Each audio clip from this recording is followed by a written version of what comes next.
Ladies and gentlemen, good day, and welcome to the Q4 FY26 earnings conference call of DCM Shriram Limited. As a reminder, all participant lines will be in the listen-only mode, and there will be an opportunity for you to ask questions after the presentation concludes. Should you need assistance during this conference call, please signal an operator by pressing star then 0 on a touchtone phone. Please note that this conference is being recorded. I now hand the conference over to Ms. Shruti Joshi from CDR India. Thank you, and over to you, ma'am. Thank you, Swapnali. Good afternoon and welcome to DCM Shriram Limited's Q4 and FY26 earnings conference call. Today we have with us Mr. Ajay Shriram, Chairman and Senior Managing Director, Mr. Ajit Shriram, Joint Managing Director, Mr. Aditya Shriram, Deputy Managing Director, and Mr. Amit Agarwal, Group CFO of the company. We shall commence with remarks from Mr. Ajay Shriram and Mr. Ajit Shriram. Members of the audience will get an opportunity to ask their queries to the management following these comments during the interactive question and answer session. Before we begin, please note that some of the statements made on today's call could be forward-looking in nature, and a note to that effect has been included in the conference call invitation that has been circulated earlier and is available on the stock exchange website. I would now like to invite Mr. Ajay Shriram to give us a brief overview. Over to you, sir. Thank you, Shruti. Good afternoon, ladies and gentlemen, and a very warm welcome to all of you. I will begin with perspectives on the business dynamics and the strategic imperatives, following which Ajit will share views on the financial perspectives. Financial year 25-26 was characterized by high-impact events from tariff wage wars by US to the war between Israel and Palestine, and then the start of the West Asia conflict. The escalation of conflict in West Asia emerged as a material external risk. Although India is geographically insulated from the conflict, its economic ecosystem is closely intertwined with the region through energy, fertilizer supply chains, shipping routes, and export markets. These developments have reinforced the importance of supply chain agility, operational resilience, and strong balance sheets. The Indian economy demonstrated better resilience amidst these global headwinds. While elevated energy prices exerted inflationary pressures and tested currency stability, macroeconomic fundamentals remained robust. They were supported by healthy foreign exchange reserves, proactive monetary policy, and sustained domestic consumption. Continued government capital expenditure, along with gradual revival of private capex, supported growth in the manufacturing sector. Although India remains well positioned, the nature of continuing geopolitical conflicts will present new macroeconomic challenges to navigate going forward. Our focus on value chain integration, operational efficiency, cost discipline, and digital enablement helped us navigate a dynamic environment. We are exploring to grow our businesses through strategic partnerships where there is a need for high-end technology. Financial prudence remains a key advantage. A strong balance sheet and disciplined working capital management supported continuity amid commodity volatility. Healthy operating cash flows guided growth while preserving agility to capture opportunities. Sustainability remains integral to both our future readiness and long-term value creation. Our daily operations and strategy are committed to minimizing our environmental footprint, optimizing resource utilization, and uplifting the communities we serve. To solidify our role as environmental stewards, we have institutionalized a bold pledge to achieve a 40% reduction in our Scope 1 and Scope 2 emissions by 2040. We are actively executing this transition by pivoting our energy mix towards renewable power and agri-based fuels, alongside rigorous energy efficiency mandates across all our facilities. Further, in March 2026, we have raised funds through the sustainability-linked non-convertible debentures from the International Finance Corporation, IFC. This partnership is more than a financial transaction. It is a global validation of our ESG roadmap. This transaction marks a significant step for DCM Shriram in integrating sustainability into our capital structure and aligning with the company's financial outcomes with measurable sustainability targets. I will now invite your attention to industry dynamics across our businesses. First is chemicals. Globally, caustic soda market is operating at about 80% capacity with annual installed capacity of around 109 million metric tons. Caustic will experience growth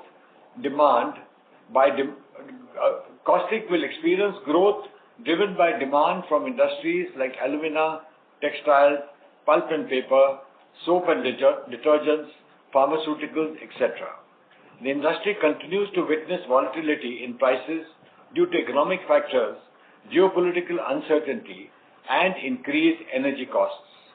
The supply chains of chlorine downstream industries have also been impacted, thereby putting pressure on demand. The supply chain disruptions are creating a mixed global outlook. Over the past year, India's caustic soda market operated at reasonable levels of about 85% capacity utilization. Domestic demand grew at about 5%, driven by capacity expansions among major alumina players, alongside sustained consumption from paper and detergent industries. Hydrogen peroxide continues to be structurally oversupplied in the domestic market, and low-cost imports from Bangladesh add to this situation. On the back of shortage of natural gas supplies, the industry witnessed a shortage in supplies in March 26, leading to a surge in realizations. We continue to operate the plant at full utilization, and the plant performance has been good. The advanced materials value chain, comprising of glycerine to ECH to epoxy, including formulations, continues to grow, driven by strong demand and supported by anti-dumping duty on ECH and epoxy. Further, our ECH plant got fully commissioned in the month of April 2026, and the product is well accepted in the market. Our projects in aluminum chloride and calcium chloride at Bharuch are running as per schedule. The 68 megawatt green power project with average supply of 34 megawatts at Kota has started average injection of 15 megawatts from May 2026 onwards. Our board has approved capital expenditure of 217 crores towards obtaining approximately 48 crores of additional renewable power supply for our Bharuch plant and related infrastructure development, thereby taking the total RE power provision for Bharuch plant from the present peak of 50.4 megawatts to 98.4 megawatts. The indicated timeline for completion of the above project will be around Q1 financial year 28. The board has further approved rupees 101 crores for the expansion of epoxy-led formulated resins capacity by 36,000 kilotons per year, increasing the total formulated resins capacity to 50 KTPA. The same is expected to be commissioned by Q2 financial year 28. Vinyls. The demand in both global and domestic markets remained flat, yet the market experienced pronounced price volatility driven by a complex interplay of macroeconomic and geopolitical factors. Initially, realizations came under severe downward pressure due to aggressive export dumping from China. This trend abruptly reversed as prices surged in response to supply chain anxieties stemming from the Middle East conflict, a situation further compounded by currency headwinds from a depreciating rupee. Ultimately, prices softened once again following regulatory intervention by the Government of India, which waived import duties through to the end of June 2026. Amid decline in domestic PVC prices and damage to the Indian PVC industry, mainly driven by dumping of Chinese PVC resin, the domestic industry filed an application requesting introduction of minimum import price (MIP) for PVC imports. Further, the domestic PVC industry continues to pursue its efforts on the QCO front. In alignment with our strategy to scale businesses through technology-driven partnerships, we have announced a joint venture with Technor Apex BV, a global leader in plastic material science solutions, by selling 50% stake in our subsidiary Shriram Polytech Limited, which is a leading plastic compounding player in India. By integrating global innovation with local execution capabilities, the partnership is well positioned to accelerate growth and deepen consumer engagement. Sugar and ethanol. Global sugar supply over demand for sugar season 25-26 is expected to be in surplus of 2.9 million metric tons, mainly due to India's 2.3 million metric tons per year-on-year production increase. Domestically, this season is expected to close with an inventory of 4.3 million metric tons, accounting for 28 million metric tons in production after diversion of 3.1 million metric tons to ethanol, 28.1 million metric tons in consumption, and a little less than 1 million metric tons in exports. Operationally, adverse weather, crop economics, and varietal challenges in the state of Uttar Pradesh curtailed industry-wide crushing. Consequently, our units concluded the season with a lower crush of 473 lakh quintals of sugarcane, albeit with improved recovery of 10.8%. To counter the lower crush, our agronomy teams are aggressively optimizing varietal selection to boost future yields and using digital tools to enable cane development. Despite these efforts, profitability remains under pressure as realizations from sugar and ethanol have not offset rising sugarcane costs. The ethanol segment faced critical bottlenecks. Against a national capacity of 1900 crore litres, OMC allocations stand at just above 1100 crore litres, with share of sugarcane-based feedstocks restricted to a mere 28%. This penalizes integrated players who invested in distillation capacities based on stable blending assumptions. Ensuring the sector's long-term viability requires calibrated policy interventions, specifically aligning sugar and ethanol selling prices with sugarcane costs, prioritizing sugarcane-based ethanol allocations, and expanding targets beyond E20 blending. Fenesta Building Systems. Fenesta Building Systems continues to progress along its strategic trajectory of evolving from a product-centric offering to a comprehensive building material solution partner. The business has delivered healthy volume growth through the year, with expanding brand reach and deeper market penetration. Margin reduction reflecting increased scale and shifts in the product mix towards newer categories is as planned. The aluminum extrusion project at Kota is progressing on schedule. This facility will meaningfully enhance our capabilities in the rapidly growing aluminum fenestration and building materials segment. Moving on, the agri-inputs business portfolio comprising of Shriram Farm Solutions, fertilizers, and bioseed businesses is next. Shriram Farm Solutions. The SFS business sustained its robust growth trajectory, delivering double-digit growth this financial year. This performance was anchored by a research wheat segment which achieved a record sales and a 22% growth despite headwinds from extended monsoons. Concurrently, our crop protection and specialty plant nutrition verticals continued to gain market traction, supported by strong farmer adoption of our R&D-driven products in specialty plant nutrition and recently launched crop protection molecules. Notably, in the current financial year, SFS has launched 13 new products in crop protection and specialty plant nutrition verticals, including 4 new products from our own R&D. To sustain this momentum, we are deepening our R&D and exclusive partnerships with global technology leaders to deliver differentiated, high-efficiency solutions. Furthermore, our targeted shift towards new age digital marketing and influencer-led campaigns has significantly amplified brand visibility, translating into higher product inquiries and stronger brand equity across all geographies. Fertilizer. The urea business remains largely stable. We continue our efforts towards improvement in energy consumption, maximizing urea production, as well as control on fixed expenses.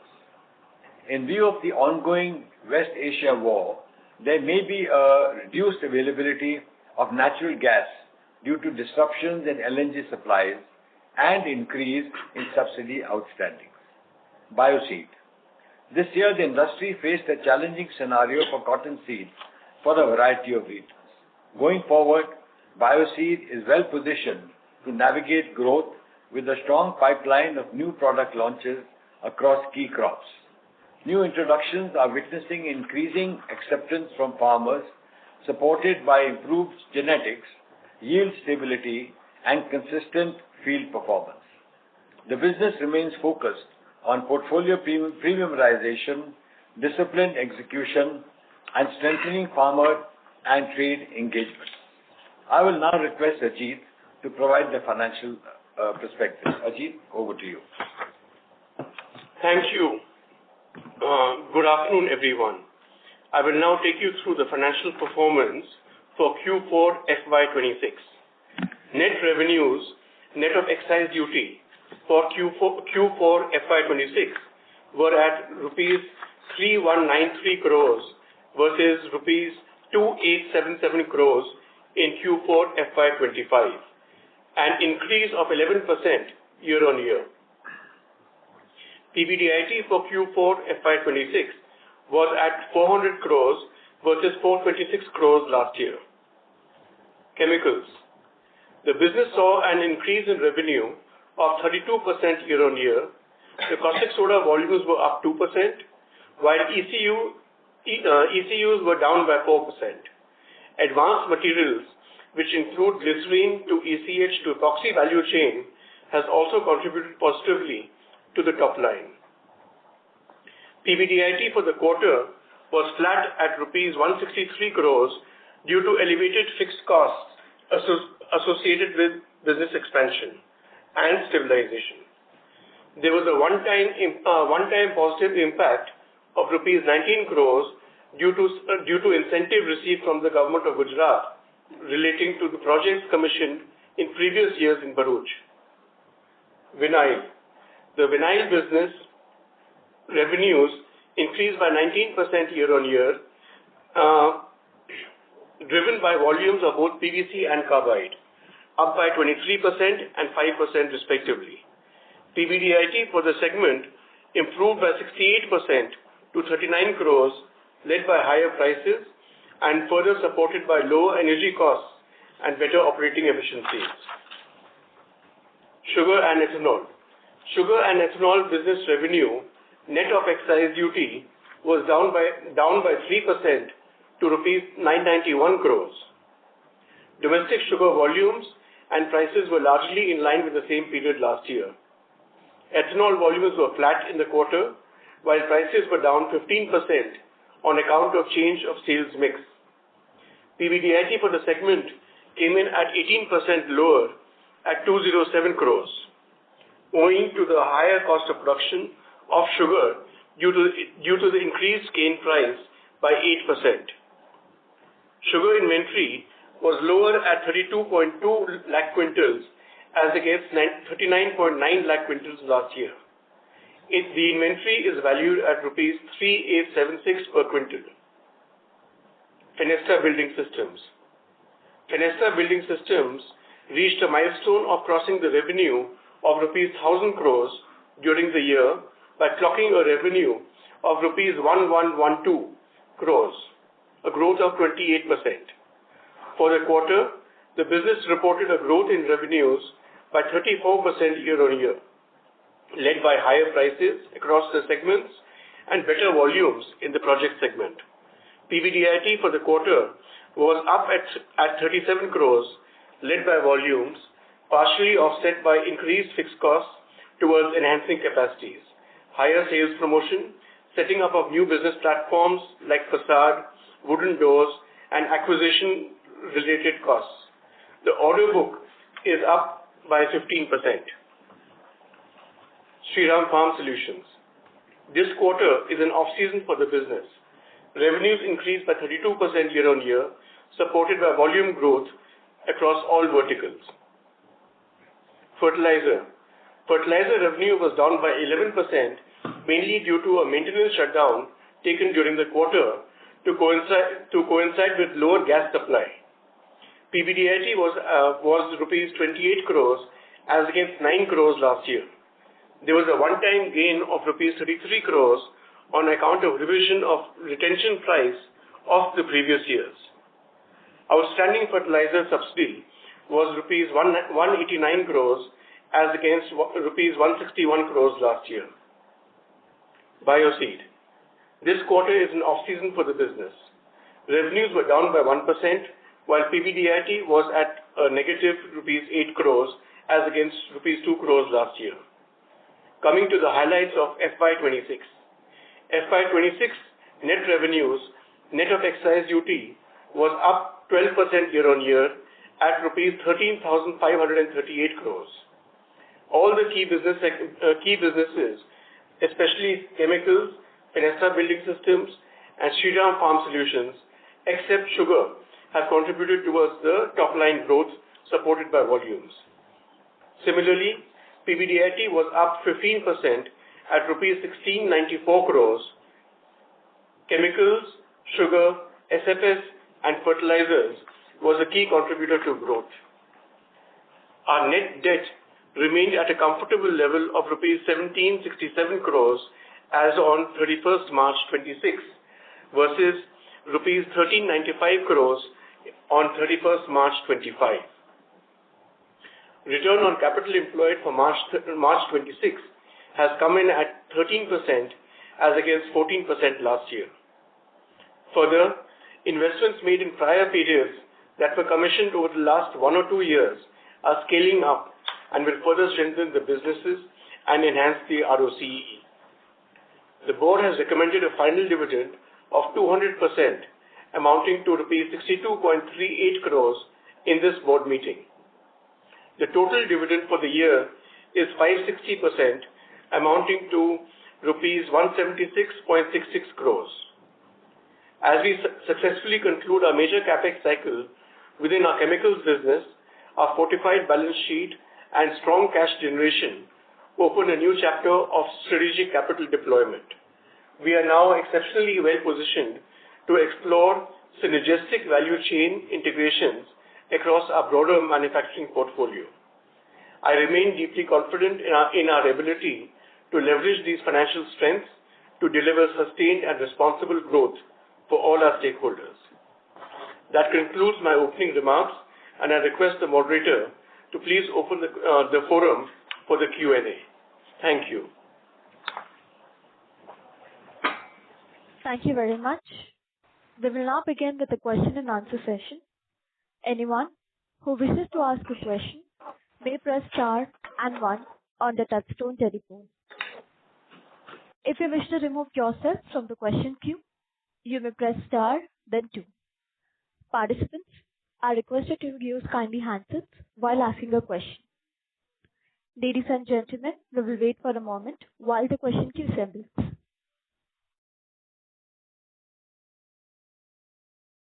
A reminder to all, you may press star and 1 to ask a question.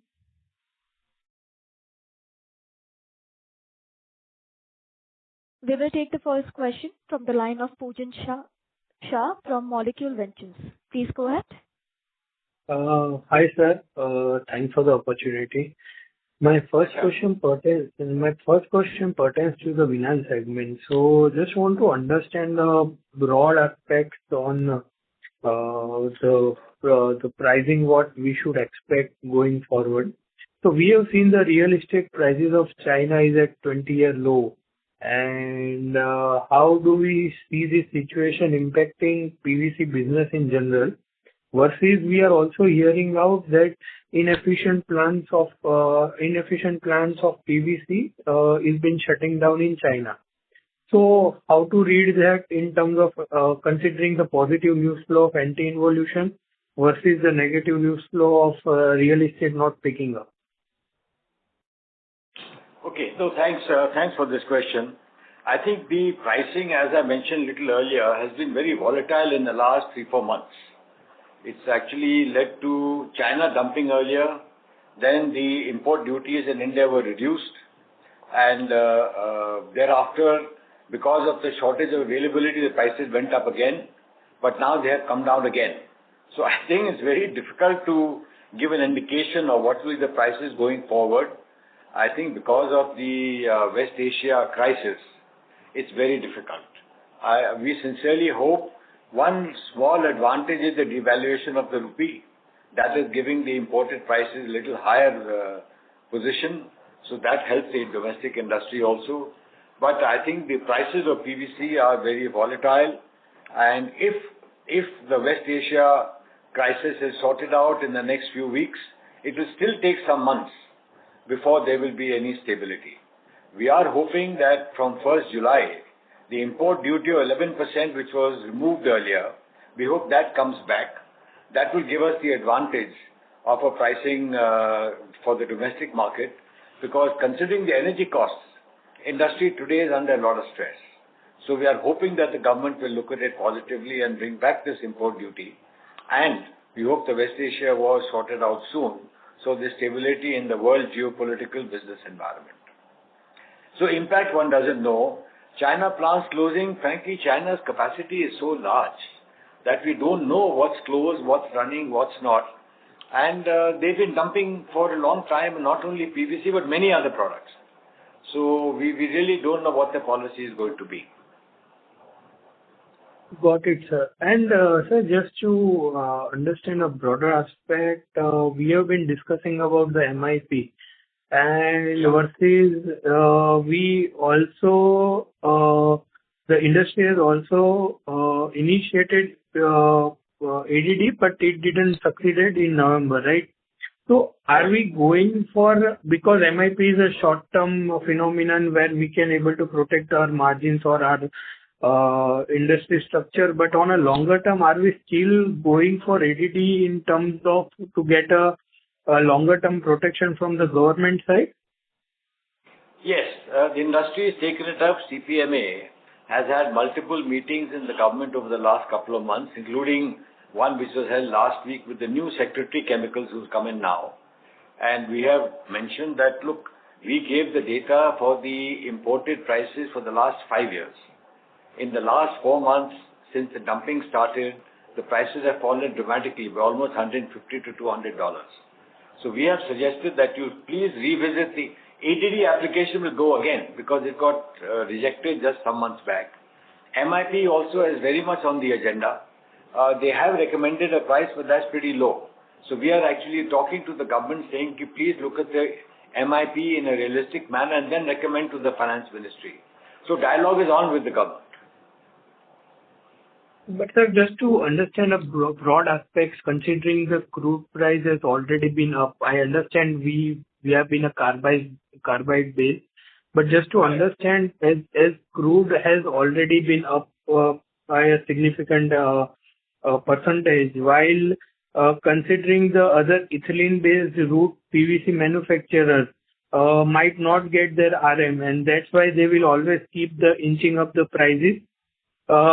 Against the only the negative side would be that China keep dumping because they have that carbide capacity. Other than that, it seems that price should sustain around 85-90 in PVC per kg, or it would be difficult situation to call right now because all the scenarios are not been under a one conclusion. So you're right. It is a little difficult. Our prices are ranging between 81, 82 in that range right now. But China dumping can come in at any time. We don't know at what price and what is the policy behind it. So it is very uncertain. I think, and energy prices have gone up, not only gas but even coal. So all these are impacting the cost of production. So I think there is a uncertainty in this market. Got it. And my last question would be in the cost. Between regions, I would Sure, request sure. you to please rejoin the queue. Thank you. Thank you. Thank you. We will take the next question from the line of Rohit Nagraj from 360 ONE Capital. Please go ahead. Thanks for the opportunity. Sorry for harping on the PVC front. So one is that when do we expect the MIP to come in place? Because it's been since a while that the PVC EDD is now out of question. And just second question, in terms of the anticipated increase in import duties again post-June, is there accelerated dumping which is happening from China or probably some kind of inventory built up by the domestic producers at the lower prices? Thank you. So the MIP, actually, we are in dialogue with the government to look at a reasonable MIP. That is the conversation going on right now. The industry is representing again, giving the cost of production, giving all the data to the government of what is the reasonable MIP based on the past prices, based on what's the China prices, etc. So that dialogue is going on. I think that's one thing. Secondly, the price stability, no one can say because, the uncertainty in terms of availability of the movement of material, goods, etc., that is open and China can dump. And they are actually exporting to India quite a bit. In the last year, 50% of India's imports were from China. So the quantity was very large. So we are in fact with the government, in dialogue with the government. If this import duty is removed at the end of June and we get the 11% back, that will be a saving grace and a real breath of life for the PVC industry. So let's hope that happens. But the pricing mechanism is very open-ended. No one can give any commitment of any type. Sure. Thanks. So second question is again on the caustic front. Given that there is a sizable amount of alumina capacity in Middle East which has gone off stream, how do you foresee the caustic balance in the global market? Is there a possibility of again that particular material which was supposed to go to Middle East can be routed to Asia, and that will have again some kind of an implications on the domestic pricing? So just your thoughts on this. Thank you. Yes. So as we mentioned earlier in the call as well, the global caustic capacity is close to 109 million metric tons. And of course, the demand is spread across globally.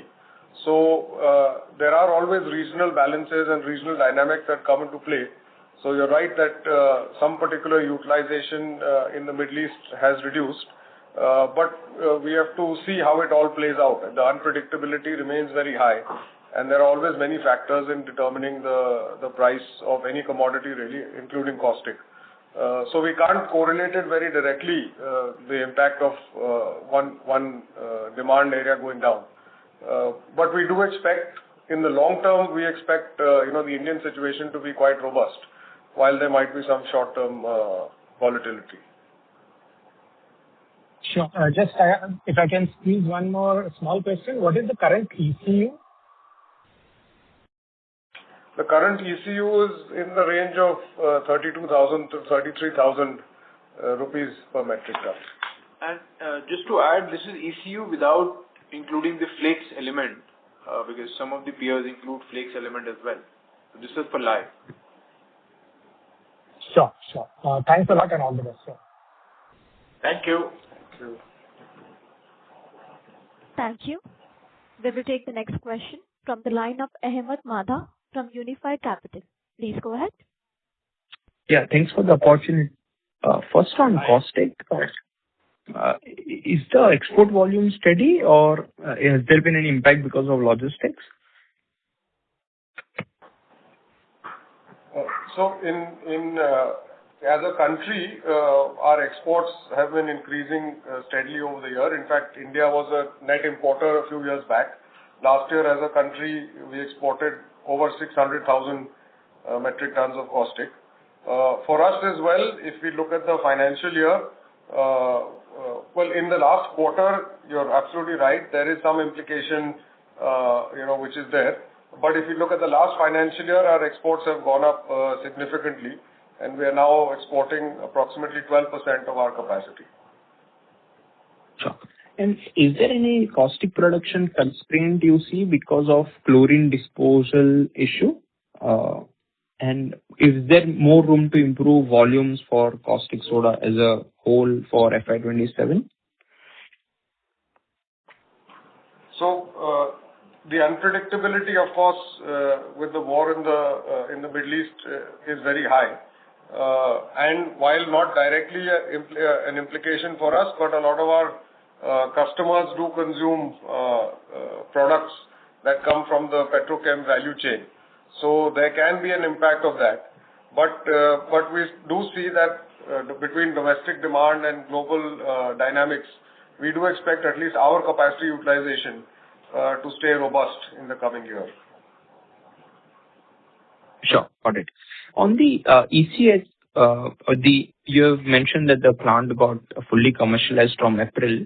What will be the current utilization as of Q1, if you can say, and what utilization you are expecting for full year FY27? And also, in terms of margin profile at current prices, with the full value chain, glycerine and so on, what sort of margin profile one should consider for ECH? Yeah. So the ECH plant, as you rightly mentioned, was fully commissioned in April 2026. Now, actually, the plant is running at close to 60 to 70% capacity utilization, and we are ramping up the capacity. The product, approval from customers has been coming in regularly, and so we expect a steady ramp up in the coming next quarter or two.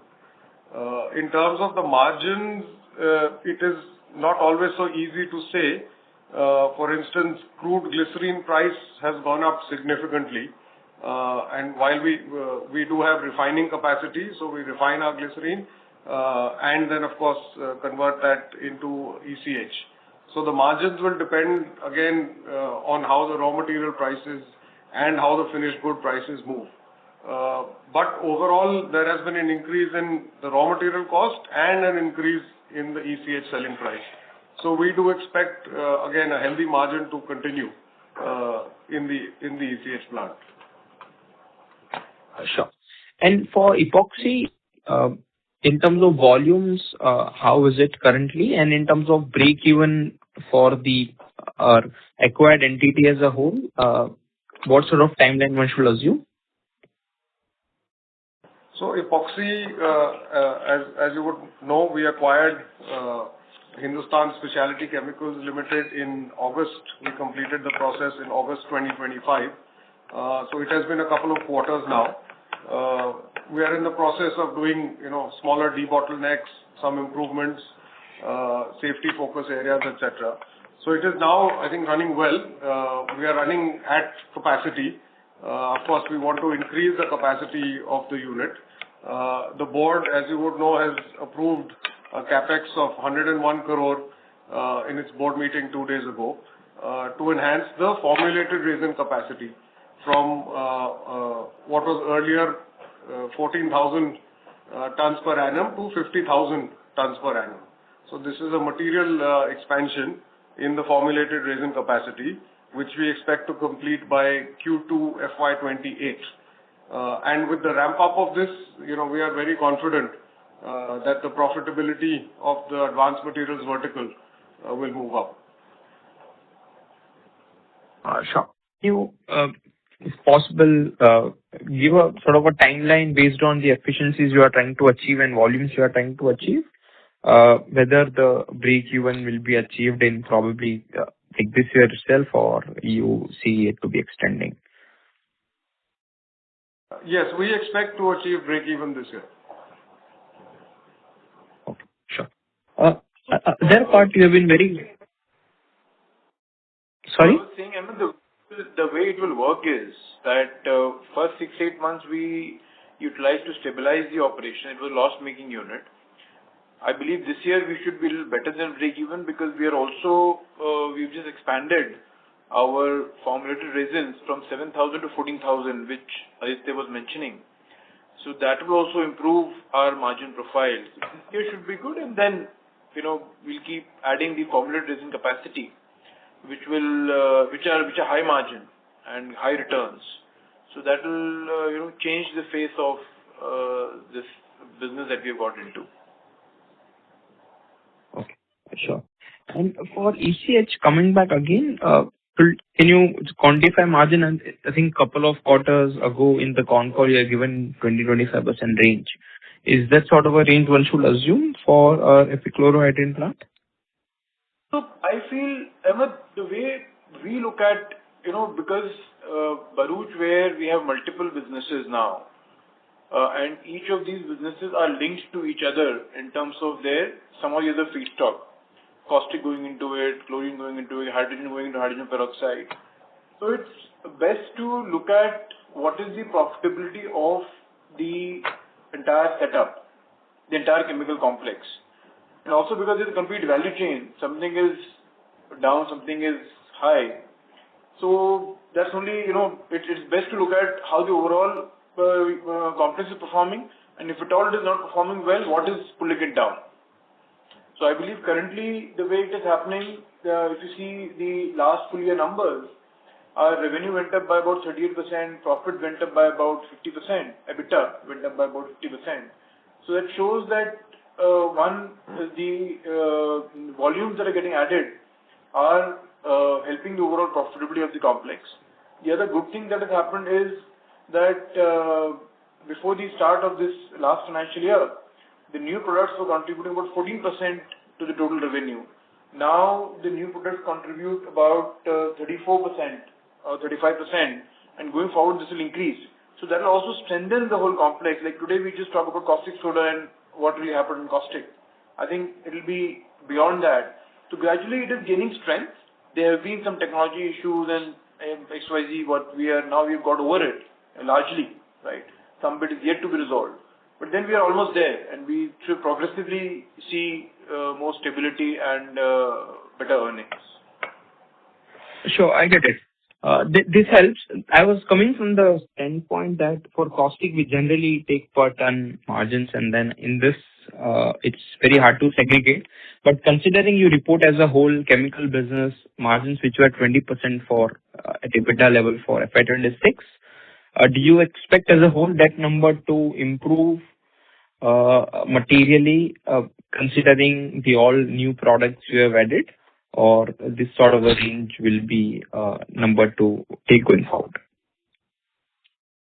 It will be hard to give a number on this because it's a forward-looking situation, and the unpredictability with the global geopolitical situation, etc., is very high. But at least what we can say is we always look to run our operations and run our businesses in a very efficient manner. So we do expect that, in case the raw materials and the finished good prices are reasonable, that we will make reasonable margins. Sure. Question on the sugar side of the business. You have been very vocal about the industry support, and obviously there are a lot of challenges. And now ethanol thing is probably become very critical. So is it fair to assume that considering current prices of sugar, ethanol, and your cost of inventory, it will be very tough to make a reasonable margin in this business, and it's likely that we make some money, but it won't be material? So see, yes, you're right. The margins are currently they are definitely lower than what they were last year. But again, given that the inventory levels are very low now, right? They are all-time historical low of about 4 million tons in the country. Expectation is that prices should be a little better than where they are right now. And this export ban announcement really does not make any impact except for some sentimental piece for a very short tenure. So I feel prices should improve a little bit. Margins may not be the same what they were last year, so there will be some shrinkage in profitability. But it's not very significant shrinkage is what our estimate is. Sorry to interrupt. Ahmed, I will request you to please rejoin the queue again for more questions. Thank you. A reminder to all, you may press star and 1 to ask a question. We will take the next question from the line of Manish Madane from 361 Capital. Please go ahead. Hi, sir. Thank you for an opportunity.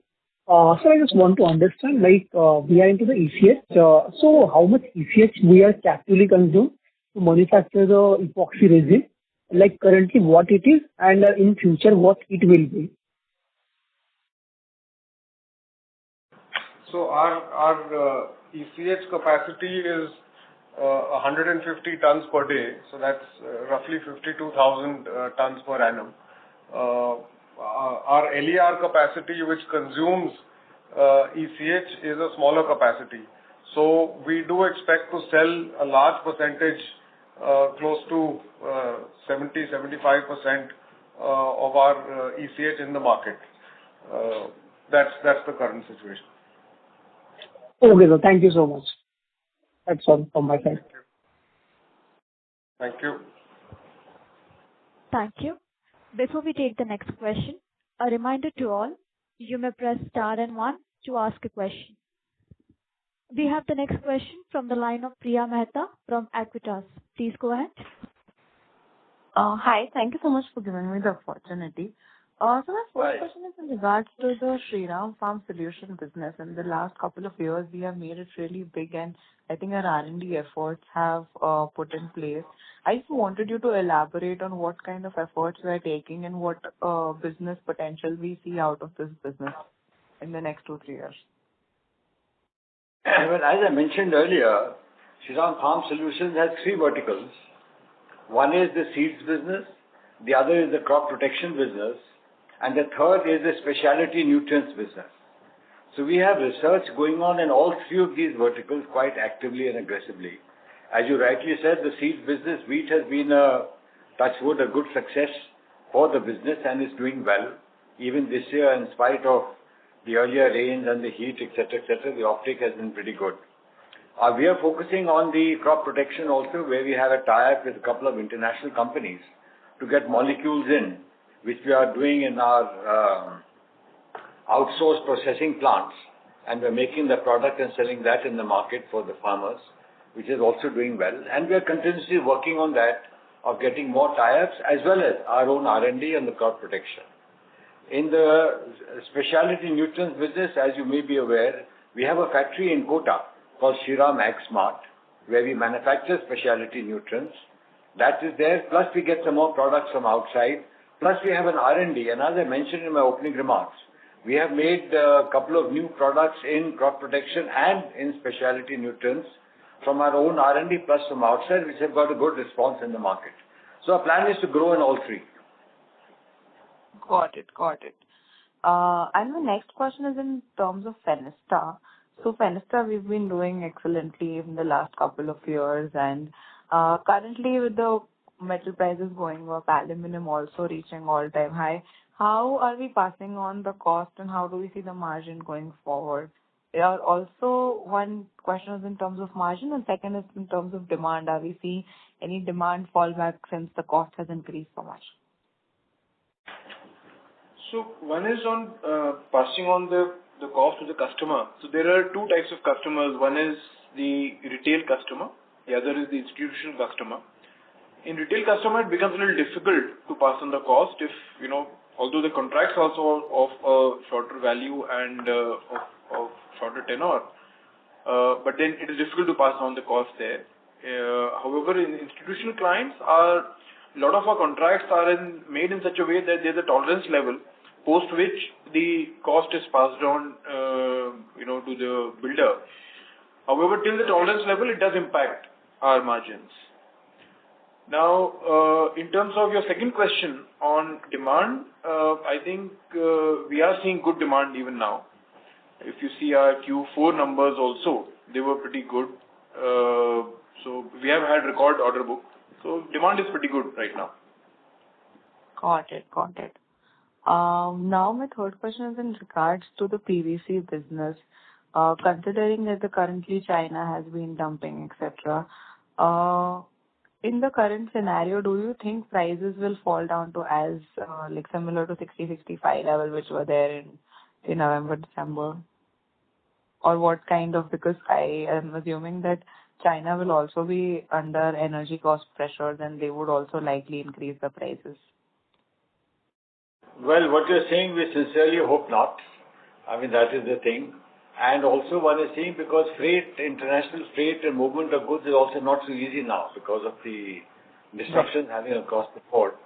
So I think the prices of 80, 81, 82, which is prevailing now, we do hope that it stays. It might go down a little bit. This is also like a situation where if suddenly, excess material comes in, it affects the market price straight away. But then after a couple of weeks, it can go up a little bit again. But it's very difficult to predict on any of these commodities with what the price will be, but we hope it stays somewhat stable. Got it. Thank you so much, Tom. That's it from myself. Thank you. Thank you. A reminder to all, you may press star and 1 to ask a question. We have the next follow-up question from the line of Ahmed Madha from Unifi Capital. Please go ahead. On the Finistar margins, is there any impact on margins because of the acquisition of DNV, if you can quantify the number? No, there is no significant impact right now. Because that's a separate entity. And we are still buying on the same arm's length basis that we were doing earlier. So there is no impact on the margins. The reason for that acquisition was more in terms of indigenization, and therefore our lead times improve. It's also about doing more R&D in-house to come out with the newer products on the Windows hardware. So I think we are progressing that well. Sure. And overall capex, what sort of number one should consider for FY27 for the overall company as a whole? So that should be in the range of around 1,000-1,200 crores, including the normal capex. As of now, whatever is in there, which has been, let's say, approved by the board, but we have few projects in the pipeline as well. So let's see how that pans out. Sure. Currently committed is to that range. Okay. Got it. And last question on the bioseeds. Obviously, kharif placement should have started by now or something of that sort.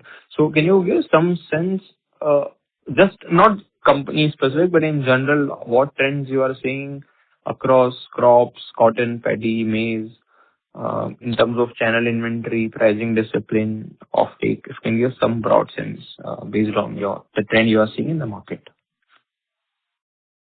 See, as of now, placements are good, although there are apprehensions because of expected El Nino.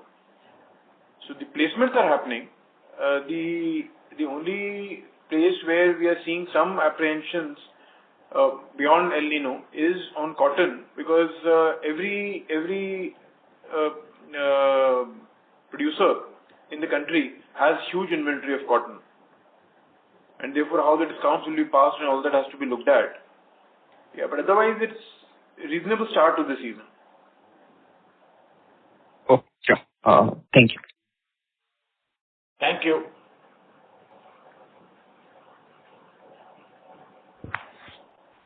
Thank you very much. Ladies and gentlemen, we will take that as the last question. I now hand the conference back to the management for the closing comments.